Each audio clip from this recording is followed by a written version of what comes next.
My husband cheated with both my sisters. He left me when I exposed him, but years later they came back crawling. I guess you could say it all started when I was 17. I wasn't the type of girl who had big plans or dreams. I was just trying to get through school without much drama, you know? My parents were always more focused on my sisters, Lisa and Jenny, so I kind of just did my own thing. I got myself a part-time job at a bar to earn some money, which honestly was more like an escape from home. The place was nothing fancy, just a small spot where the locals would come to hang out. But it felt like freedom to me, like I had my own little slice of life outside of the mess at home. One night, while I was working, this guy came in, Mark. He was a regular at the bar, and he seemed friendly enough. I didn't know his age at first. I figured he was like maybe 21, 22 tops. He had this boyish look, kind of charming, and he knew how to make people laugh. We got to talking every time he came in, and he started to stick around longer. At first, I thought it was just small talk. But then he'd wait for my shift to end so he could walk me to the bus stop. It felt nice having someone pay attention to me, especially since my family hardly noticed me. Looking back, I should have been more cautious. But when you're young and someone makes you feel special, you don't think about all the red flags. We started dating, and I thought I'd finally found someone who saw me for me. My parents weren't thrilled when they found out, though. They didn't like the idea of me dating someone older, but they didn't make a big fuss about it either. Maybe they figured I'd rebel if they did, or maybe they were just too wrapped up in whatever my sisters had going on. Either way, I was stubborn, so I kept seeing him. We dated for about 2 years, and by the time I was 19, I felt like I'd known him forever. Mark would tell me how mature I was for my age, how different I was from other girls. I ate that up because in my head, it was like I was proving everyone wrong. My sisters were the ones who always got the praise for everything. But here was this guy who thought I was special. It was everything I wanted to hear. One night, after my shift, Mark took me out to this spot by the river. It was quiet, and you could see all the city lights reflecting off the water. It felt like one of those moments where everything clicks, you know? That's when he proposed. I was caught off guard, but also excited. I mean, I was 19 and felt like I had my whole life ahead of me, and he was promising me the world. I said yes, and we decided to get married that summer. My parents were pretty quiet about the whole thing. They showed up to the wedding, sure, but it wasn't like they were cheering me on or anything. I remember my mom pulling me aside before the ceremony, asking if I was really sure about this. She said something like, "You know, there's no going back once you say those vows." I shrugged it off, told her I knew what I was doing. In my head, I was convinced they just didn't want me to be happy because, honestly, I was used to being the one left out. The wedding itself was small, mostly just close family and a few friends from work. We didn't have the money for anything big, but at that point, I didn't care. I was just excited to start a life with Mark. After the ceremony, we moved into this little apartment on the other side of town. It wasn't much, just a one-bedroom place with a tiny kitchen, but it was ours. I felt like I was finally building something for myself. The first year or so was good, really good. I started working at a retail job while Mark kept his job as a contractor. We talked about all the things we wanted to do, like traveling and maybe buying a house someday. It all seemed so possible back then. We didn't have much money, but we were making it work, and I was happy, or at least I thought I was. When I turned 22, I found out I was pregnant. I wasn't planning it, but when I told Mark, he seemed excited. We were a team, after all, and having a baby felt like the next step. We started setting up a little nursery in the apartment, even though there wasn't much space. We painted the walls a soft yellow and put up some cheap decorations. It was simple, but it felt like we were creating something special. But you know how they say things can change fast? That's exactly what happened. It was little things at first. Mark started staying out late more often, saying he had to work overtime. I tried not to think much of it because, hey, we needed the money, but then he started coming home smelling like perfume that definitely wasn't mine. I'd ask him about it, and he'd brush it off, saying I was being paranoid. I wanted to believe him, so I did. The pregnancy wasn't easy. I was sick most of the time, and with Mark being out so much, I felt like I was handling everything alone. My parents weren't really around to help either. They were too busy with my sisters and their lives. I was exhausted, and I started feeling like I was invisible again, just like when I was a kid. Things got worse when I was about 8 months pregnant. I remember sitting on the couch feeling like a whale, and Mark walked in, acting all distant. I asked him if everything was okay, and he snapped at me, saying he was stressed about work and that I was always nagging him. It hurt because I wasn't trying to make things hard. I just wanted to feel like we were still a team. But every time I brought up anything, it turned into a fight. After our daughter was born, things didn't get better. Mark was there for the birth, but he was distracted the whole time. barely looking at me or the baby.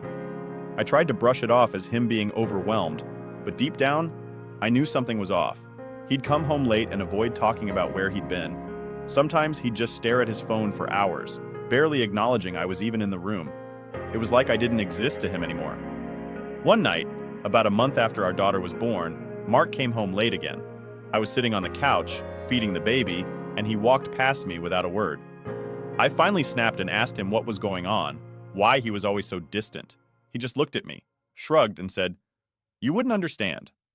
Then he walked into the bedroom and shut the door. That's when I started to feel the doubt creeping in. I tried to convince myself that things would get better, that he was just stressed about being a new dad. But deep down, I knew it wasn't just that. I didn't want to admit it, but everything was starting to feel like a lie. The late nights, the fights, the distance, it all felt wrong. I was stuck though. I had a newborn, no real support, and I felt trapped in my own life. All I could do was hope that maybe things would go back to how they used to be. But even then, I had this sinking feeling that the worst was yet to come. It's crazy how life can just flip upside down without any warning. One minute, you think you know the people closest to you, and the next, it feels like they were strangers all along. That's how it felt when everything came crashing down for me. After my daughter was born, I was so focused on her, trying to figure out how to be a mom, that I didn't notice the cracks forming right in front of my face. It wasn't until my mom called me one afternoon that things started to unravel. It was weird, honestly, because my mom wasn't the type to check in on me out of the blue. She mostly kept her attention on my sisters, Lisa and Jenny. I remember picking up the phone, juggling my daughter in one arm, and hearing her say, "We need to talk." Her voice had this edge to it, like she was holding back something big. She told me to come over to her place and that it was important. I could feel the tension right away, and my heart sank. I knew something was up, but I couldn't imagine how bad it was going to be. I made my way to my parents' house, my mind racing the entire time. I kept thinking maybe something happened with my dad's health, or one of my sisters got into some kind of trouble. But when I got there, the way my mom looked at me, it was like she was trying to figure out how to tell me someone had died or something. She led me to the kitchen, and we sat down. That's when she dropped the bombshell. "I found out something about Mark," she said, her eyes not quite meeting mine. My stomach twisted into a knot. I was already dreading what she was about to say. "What is it?" I asked, trying to keep my voice steady. But I could feel my hands shaking. My mind was jumping to the worst possibilities. Maybe he was in trouble with the law, or he lost his job and didn't tell me. She hesitated for a second, then said, "He's been seeing Lisa." For a second, I just sat there staring at her, like my brain couldn't process the words she just said. My own husband, the father of my child with my older sister. It felt like the room started spinning. I remember my mouth going dry as I tried to make sense of it. "What do you mean he's been seeing her?" I managed to ask, even though I already knew. My gut was telling me everything I didn't want to believe. She explained that she caught them together, saw the way they acted around each other. At first, she thought maybe she was just overthinking things, but then she overheard them arguing. About me. About how they had to keep things quiet so I wouldn't find out. It was like my worst nightmare coming to life.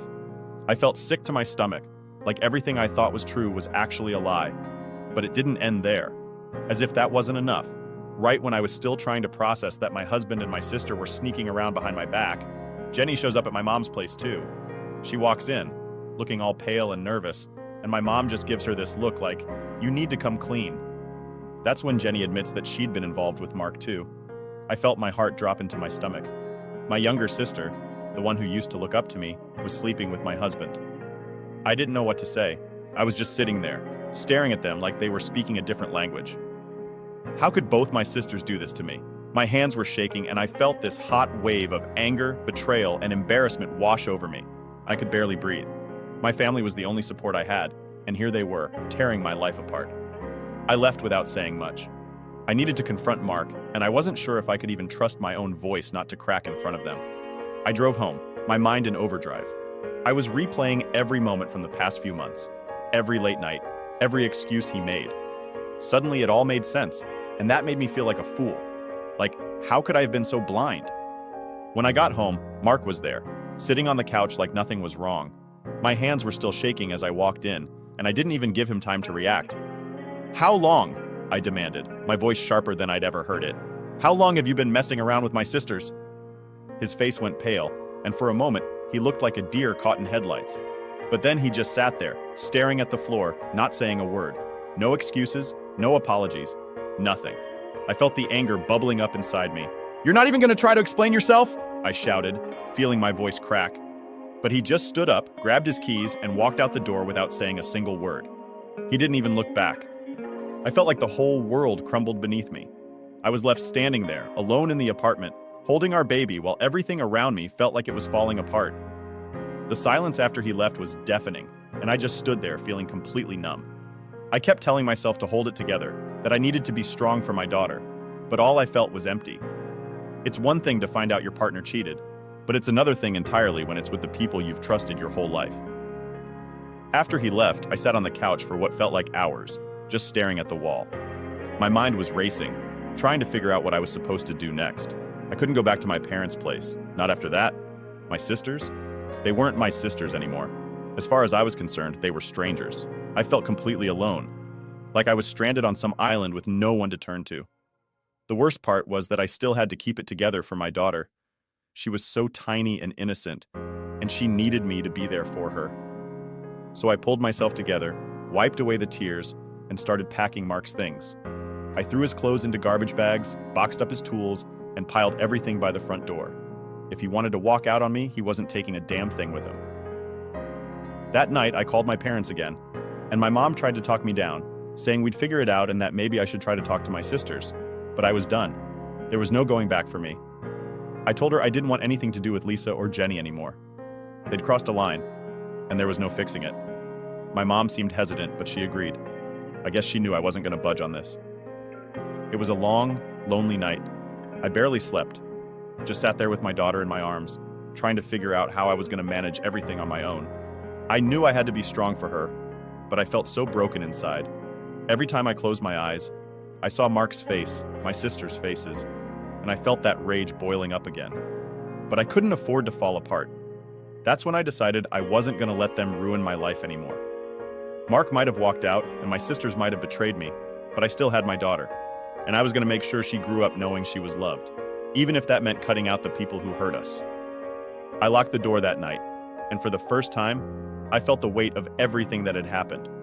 But I also knew I had to start building a life for myself, one where I could protect my daughter from the mess my family had made. It wasn't going to be easy, but I was done being the victim in their story. If I'm being honest, maybe I should have seen it coming. The way my life turned out with Mark and my sisters, it wasn't that surprising when I think back to how things were when I was growing up. I wasn't the kind of kid who got the attention, or the love, really. I was the one who was left to fend for myself, while my sisters, Lisa and Jenny, were treated like they were made of gold. I was the middle kid, and in my family that meant I was pretty much invisible. Lisa was the oldest, so she got the firstborn privileges. New clothes, a birthday party every year, all the support in the world from my parents. And Jenny, being the youngest, was treated like a princess. Me? I was the one they forgot at school when they were busy running around with my sisters. I'd wait for hours, watching all the other kids get picked up, feeling this pit in my stomach when the clock hit 6, and I was still there. Sometimes I'd walk home alone because I knew nobody was coming. One of the worst memories I have is when I was 8. My dad was in one of his moods. He'd come home angry, complaining about his day, the bills, whatever he could find to rant about. I don't remember what set him off that time, but he was yelling at me, saying how I was always a problem, how I was nothing but a mouth to feed. I tried to stay quiet, to disappear like I always did when things got tense, but it didn't matter. He grabbed me by the arm, dragged me to the car, and threw me in the back seat. I remember feeling scared, but not surprised. This wasn't the first time he'd gotten physical, and it wouldn't be the last. He drove us to the grocery store, parked, and told me to stay put. I thought he'd be back in a few minutes, but as the hours ticked by, it became clear he wasn't coming back anytime soon. It was getting dark, and I just sat there, staring out the window, my hands shaking because I knew I was stuck. Eventually, my mom showed up. She didn't say sorry or anything. She just told me to get in her car and started lecturing me about how my dad was stressed and I needed to behave better to keep things peaceful at home. I was 8, for crying out loud. What was I supposed to do? It was always my fault when things went wrong. If the house was messy, if my dad had a bad day, if my sisters needed something, it was on me. I was the one who got the blame. My sisters? They had it so easy. Lisa was the favorite, and she knew it. She'd get new clothes every season, and my mom would always take her out for special days, like shopping or getting their nails done together.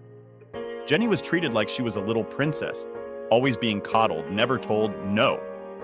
Meanwhile, I was in the background, like a ghost. I got their hand-me-downs, their old toys, and whatever was left over. It didn't matter what I did or how hard I tried, it was never enough. I remember one Christmas, when I was about 10. My parents had gotten Lisa and Jenny these brand new bikes, shiny and bright, with those streamers hanging off the handlebars. They were beaming, riding them around the front yard while I stood there watching. I got a pair of shoes that didn't even fit right. My dad said they'd grow on me, but I knew they wouldn't. They were just a pair Lisa had outgrown, and they decided to wrap them up and pass them off as my Christmas gift. It sounds petty, but stuff like that sticks with you. It's not about the shoes or the toys, it's about what it meant. I was always the afterthought. My mom would say, "We do the best we can for everyone," but I knew that wasn't true. They did their best for Lisa and Jenny. I was just there, filling space. The worst of it was when I turned 12. Lisa and Jenny got invited to go on a camping trip with my parents and some of their friends. I was excited, thinking maybe this time I'd get to go too. I packed my little bag and waited by the door, but when it came time to leave, my dad told me I wasn't coming. He said someone had to stay and watch the house, and that someone was me. I stood there trying not to cry while they piled into the car, laughing and talking about the fun they were going to have. I watched as they drove off, leaving me behind. Again, I ended up spending the weekend alone. My parents didn't even leave food in the fridge, so I had to eat whatever canned stuff was in the pantry. It was like they didn't care. And I realized that weekend that I was never going to be a priority to them. I was just a responsibility, something they had to deal with but didn't really want.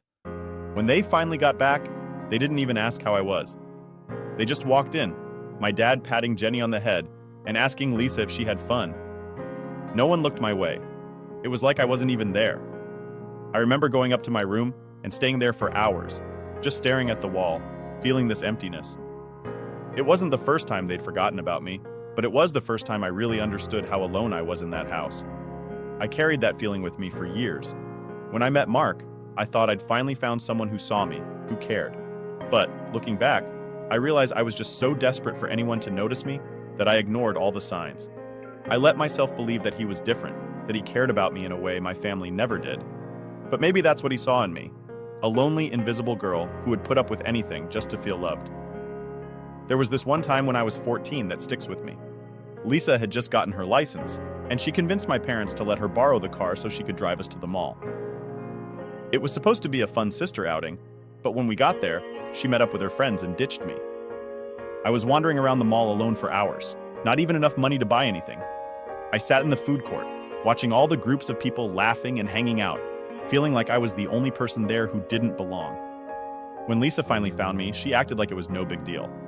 "Oh, I thought you'd be fine on your own," she said, laughing it off like it was some joke. I didn't say anything. I'd learned by then that arguing wouldn't change anything.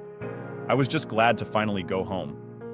But that feeling of being left behind, that's something I still can't shake even now. By the time I was 16, I was already planning my escape. I told myself I'd get out of that house as soon as I could, get a job, and never look back. But things don't always go as planned, and when I met Mark at 17, it felt like maybe my escape had finally come.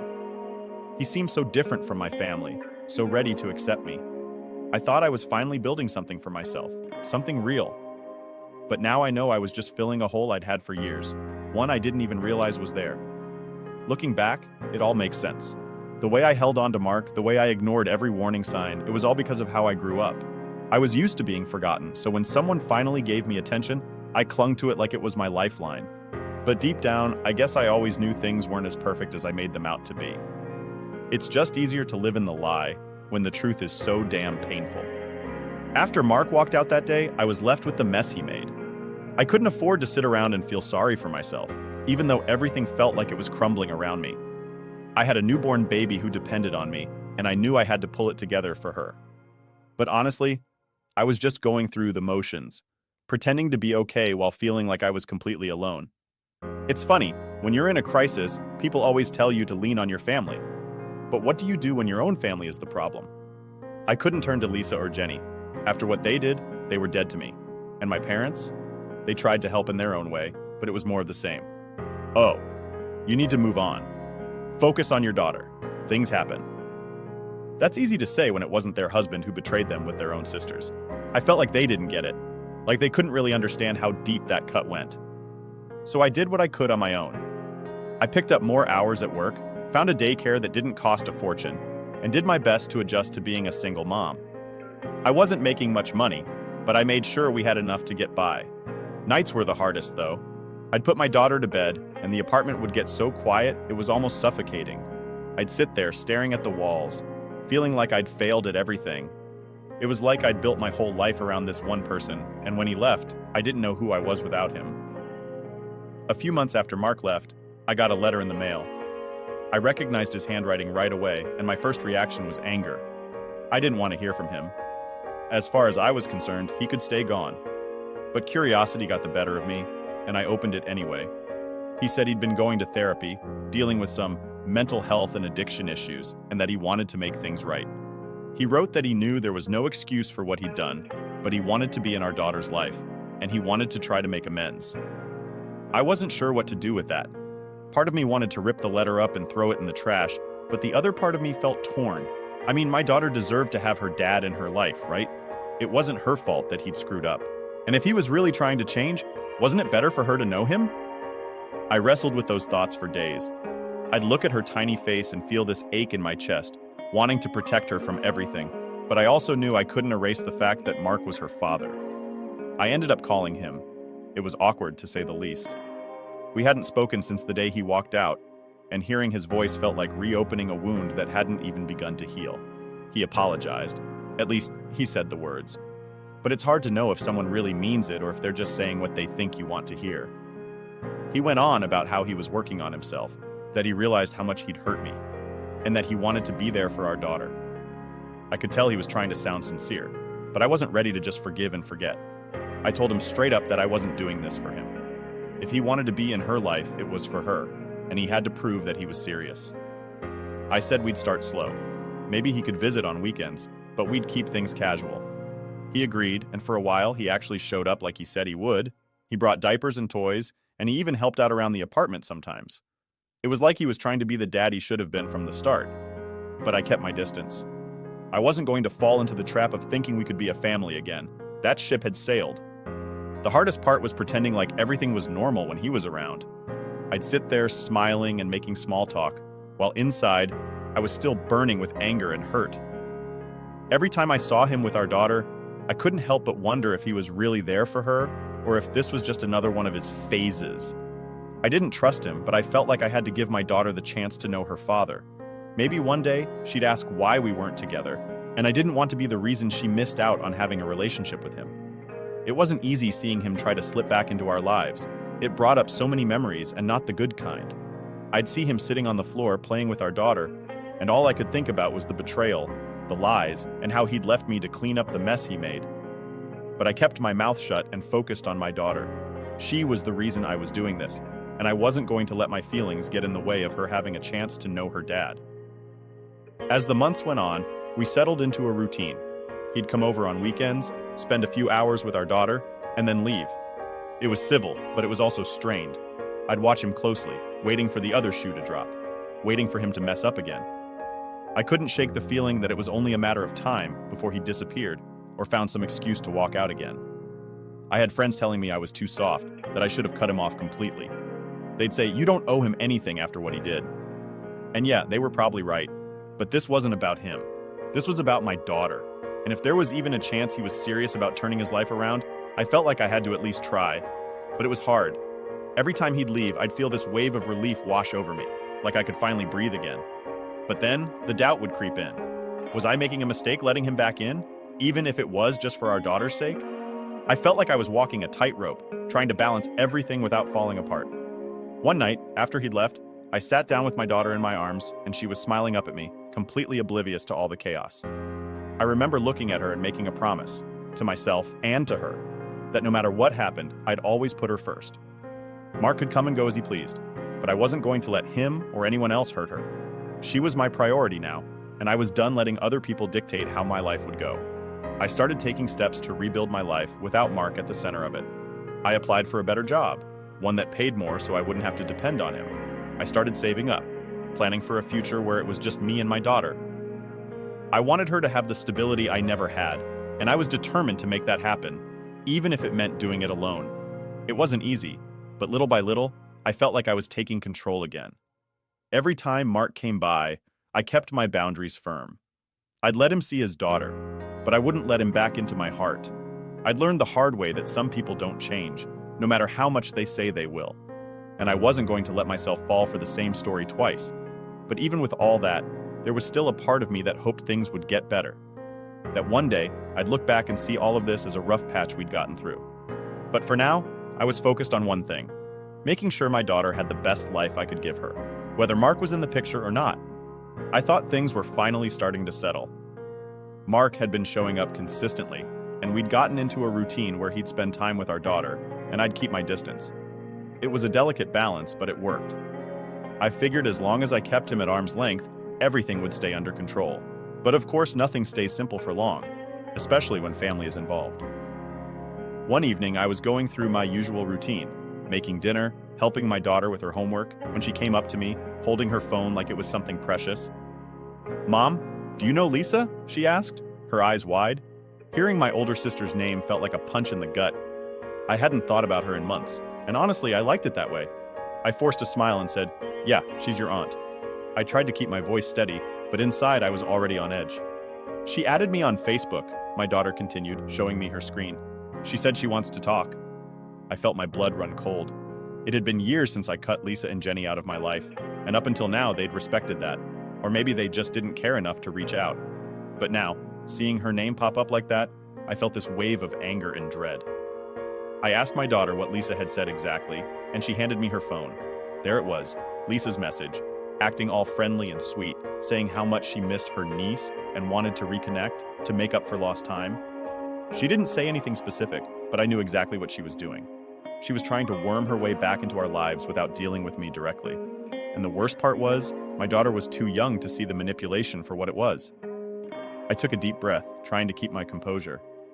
"Did she say anything else?" I asked, scrolling through the messages.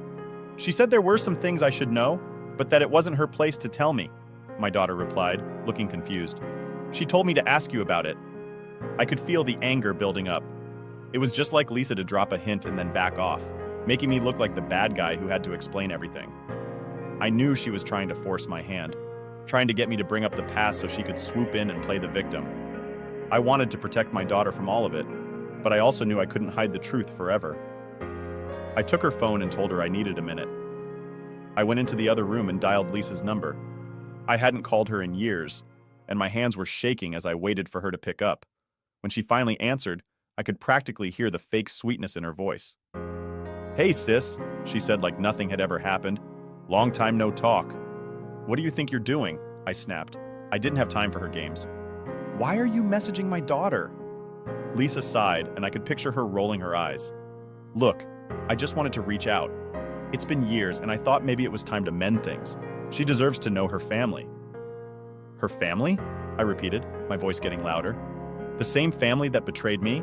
The same family that I cut off for a reason?" She had the nerve to act all innocent. "I'm trying to make things right, okay? We're adults now. We need to move on." I felt my blood boiling. "You don't get to decide when it's time to move on, Lisa. You don't get to mess with my daughter's head because you suddenly feel like playing auntie." She didn't respond right away, and I could tell I'd hit a nerve. But instead of apologizing, she tried a different tactic. "Look, I know we made mistakes, but we're still sisters. We can't keep living like this. And your daughter, she deserves to know her family." I hung up. I couldn't do it. I knew if I stayed on the line, I'd end up saying things I couldn't take back, and I didn't want to stoop to her level. Instead, I went back to my daughter, who was sitting on the couch waiting for me to explain. "Mom, is something wrong?" she asked, her eyes full of worry. I sat down next to her and took a deep breath. This was the moment I'd been dreading ever since Mark came back into the picture. "There's something I need to tell you," I started, my voice shaking a little. "It's about why you've never met your aunts." She looked at me, her eyes wide, and I could see the confusion and concern. I tried to keep my voice calm as I explained that years ago, before she was born, her dad and I were married, and things went really wrong. I told her that Mark had an affair, with both of my sisters. I left out the messy details, but I didn't sugarcoat it either. I wanted her to understand that what they did was a betrayal, and that's why I chose to keep them out of our lives. She just sat there, taking it all in. I could see the hurt in her eyes, and it broke my heart. "Why didn't you tell me before?" she asked, her voice small. "I didn't want you to feel caught in the middle," I said. "I wanted you to have a relationship with your dad, and I didn't want my issues with your aunts to get in the way of that." She was quiet for a long time, and I could tell she was processing everything. "I don't want to talk to her," she finally said, her voice firm. "I don't want anything to do with her." I nodded, trying to hide the relief I felt. "That's your choice, and I'll support you no matter what." Later that night, Mark called me. I knew it was coming. Lisa had probably run to him, complaining about how unfair I was being. He didn't waste any time getting to the point. "Why did you tell her?" he demanded, his voice sharp. "You know this is just going to make things harder for her." "She deserved to know the truth," I shot back. "She's old enough to make her own decisions, and I wasn't going to lie to her." Mark let out an annoyed sigh. "You should have thought about how this would affect her relationship with me. You didn't need to drag our past into it." I felt the anger boiling up again. "I didn't drag anything into it, Mark. Your sister-in-law did that when she decided to contact our daughter behind my back. And if you think I'm going to lie to her to protect you, then you haven't changed at all." He tried to argue, but I cut him off. "Look, if you want a relationship with her, that's between you and her. I'm done trying to manage this for you." We ended the call, and I felt this weight lift off my shoulders. For so long, I'd tried to keep everything peaceful, to protect my daughter from the ugliness of the past. But it wasn't my job to cover up Mark's mistakes or pretend that my sisters hadn't betrayed me. If Lisa wanted to force my hand, then fine. She could deal with the consequences. Over the next few days, my daughter asked me a lot of questions. She wanted to know more about her dad, about what happened between us, and why I didn't have contact with my sisters. I told her the truth, but I also made it clear that she didn't have to choose sides. If she ever wanted to know them, I wouldn't stand in her way. But she was firm. She didn't want anything to do with them, and she didn't want to talk to her dad either, at least not for now. It hurt to see her so upset, but I also felt a sense of relief. The truth was out, and I didn't have to pretend anymore. I'd protected her for as long as I could, but she deserved to make her own choices. And for the first time in a long time, I felt like I was finally letting go of the past.